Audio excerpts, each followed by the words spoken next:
ഇന്നത്തെ പത്രങ്ങളിൽ പ്രധാനപ്പെട്ട വാർത്ത ഏതൊക്കെയാണ് എന്നുള്ളതാണ് അറിയേണ്ടത്. കിരൺ ബാബു ചേരുന്നുണ്ട് പത്രവിശേഷങ്ങളുമായി. Kiran, good morning. എന്തൊക്കെയാണ് പ്രധാനപ്പെട്ട തലക്കെട്ടുകൾ പത്രങ്ങളിൽ?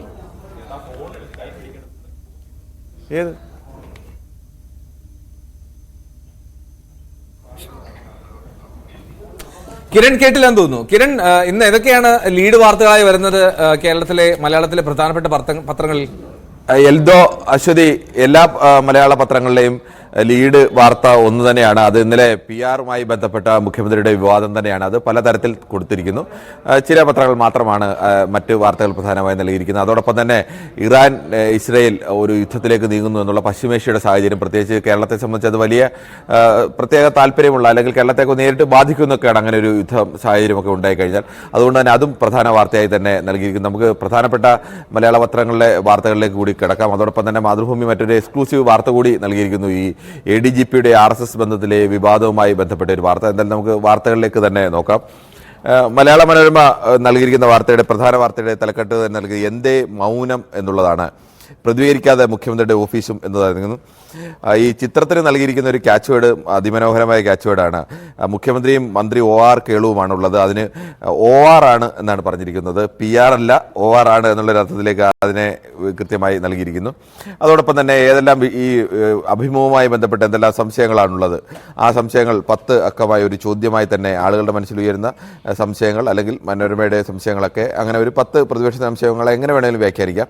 10 ചോദ്യങ്ങൾ എന്തായാലും ഇതുവരെയും ഉത്തരം കൃത്യമായി വന്നിട്ടില്ലാത്ത അല്ലെങ്കിൽ നാളെ ഉത്തരം കിട്ടേണ്ട 10 ചോദ്യങ്ങൾ മനോരമ ഒന്നാം പേജിൽ തന്നെ നൽകിയിട്ടുണ്ട്. അതോടൊപ്പം തന്നെ ഇസ്രയേൽ ഹിസ്ബുള്ള നേർക്കുനേർ യുദ്ധം എന്നുള്ളതും ഒന്നാം പേജിൽ പ്രധാന വാർത്തയായി നൽകുന്നു. അൻവർ പുതിയ പാർട്ടി ഉണ്ടാക്കുന്നു, അതിൻ്റെ പ്രഖ്യാപനം പിന്നീട് ഉണ്ടാവും എന്നതും പ്രധാന വാർത്തയായി തന്നെ നൽകുന്നു.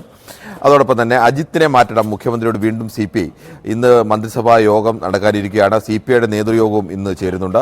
അതുകൊണ്ട് തന്നെ CPIയെ സംബന്ധിച്ച് അത് വളരെ പ്രധാനപ്പെട്ട ഒരു വിഷയമാണ്. CPI അങ്ങനെ ഒരു ആവശ്യം ഉന്നയിച്ചിട്ടും CPIയോടാണോ അജിത്തിനോടാണോ കൂടുതൽ സ്നേഹം അല്ലെങ്കിൽ കൂടുതൽ ആരെയാണ് സംരക്ഷിക്കുന്നത് എന്നുള്ള തരത്തിലേക്കൊക്കെയുള്ള ചർച്ചകൾ പൊതുസമൂഹത്തിലേക്ക് ഉയർന്നതിനെ തുടർന്നാണ് ഇന്നലെ മുഖ്യമന്ത്രിയെയും MV ഗോവിന്ദനെയും പാർട്ടി സെക്രട്ടറി MV ഗോവിന്ദനെയും വിനോയ് വിശ്വം കണ്ടിരുന്നു. അതും ഈ വാർത്തയിൽ പ്രധാനമായി തന്നെ നൽകിയിട്ടുണ്ട്. അതോടൊപ്പം തന്നെ നമുക്ക് അകത്തെ പേജുകളിലേക്ക് കടന്നാൽ അകത്തെ പേജിലും വിശാലമായി തന്നെ വാർത്ത നൽകിയിരിക്കുന്നത് ഇറാൻ ഏതെല്ലാം തരത്തിലുള്ള ആയുധ ശേഖരങ്ങളുണ്ട്. ഡൽഹിയിൽ നിന്നും പ്രതിരോധ വാർത്താ വിദഗ്ധൻ കൂടിയായ പ്രസിഡന്റിന്റെ വാർത്തയാണ്. ഇറാൻ്റെ ഏതെല്ലാം തരത്തിലുള്ള ആയുധങ്ങളാണ് ഇറാനിലുള്ളത്. അതോടൊപ്പം തന്നെ ഇസ്രയേലിന് എന്തെല്ലാം തരത്തിൽ അതിനെ പ്രതിരോധിക്കാനുള്ള സംവിധാനമുണ്ട്. മിസൈലുകളുടെ ഡീറ്റെയിൽസുകൾ അതെല്ലാം കൃത്യമായി നൽകിയാണ് ആ ഒരു വാർത്ത നൽകിയിരിക്കുന്നത്. അതോടൊപ്പം തന്നെ അകത്തെ പേജിലും പ്രധാനപ്പെട്ട വാർത്തയായി ഈ PR-മായി ബന്ധപ്പെട്ട വിഷയങ്ങൾ മനോരമയ്ക്ക് സവിശേഷമായ താല്പര്യമുള്ളതുകൊണ്ട് തന്നെ വളരെ വിശാലമായി തന്നെ അത്തരം വാർത്തകൾ നൽകിയിട്ടുണ്ട്. ഒപ്പം ബീഹാറിലെ ഇലക്ഷനുമായി ബന്ധപ്പെട്ട് റൂബിൻ ജോസഫിൻ്റെ അതിന് നൽകിയിരിക്കുന്ന തലക്കെട്ടും മനോഹരമായ തലക്കെട്ടാണ്. ജാതിത്തോട്ടം രാഷ്ട്രീയം ഇടവിള എന്നുള്ളതാണ്. ബീഹാറല്ല, ഹരിയാനയിൽ പ്രധാനമായും ജാതി വോട്ട് ബാങ്കുകൾ നിശ്ചയിക്കുന്ന അല്ലെങ്കിൽ വിജയത്തെ നിശ്ചയിക്കുന്ന ഒരു സംസ്ഥാനം കൂടിയാണ്. അവിടെ രാഷ്ട്രീയത്തെക്കാൾ പ്രാധാന്യം ഈ ജാതി സമവാക്യങ്ങൾക്കാണ് എന്നതുകൂടി വരുന്ന ഒരു തലക്കെട്ടാണ് നൽകിയിരിക്കുന്നത്. മാതൃഭൂമി നൽകിയിരിക്കുന്നത് PR-ൽ മൗനം എന്നുള്ളതാണ്. മുഖ്യമന്ത്രിയുടെ ചിത്രവും അതോടൊപ്പം തന്നെ മൗനമായിരിക്കുന്നതിൻ്റെ ചിത്രവും നൽകിയിരിക്കുന്നു. ഇതാണ് നമ്മൾ നേരത്തെ പറഞ്ഞ വാർത്ത. ADGPക്ക് വീണ്ടും കുരുക്ക്. PK മണികണ്ഠൻ്റെ വാർത്തയാണ് തിരുവനന്തപുരത്തു നിന്നും. PK മണികണ്ഠൻ നൽകുന്നത് ADGP അജിത് കുമാർ ഈ നിലവിൽ RSS നേതാക്കളുമായി ചർച്ച ചെയ്ത് മാത്രമല്ല കേരളത്തിലെ പ്രധാനപ്പെട്ട RSSൻ്റെ ഒരു നേതാവും അതോടൊപ്പം തന്നെ വത്സൻ തില്ലങ്കേരിയുമായി 4 മണിക്കൂറാണ് ചർച്ച നടത്തിയതെന്ന് പറയുന്നു. ക്രമസമാധാന ചുമതലയുള്ള ADGP MR Ajith Kumar RSS ദേശീയ നേതാക്കളുമായി മാത്രമല്ല സംസ്ഥാനത്തെ സംഘപരിവാർ പ്രമുഖരുമായും കൂടിക്കാഴ്ച നടത്തി.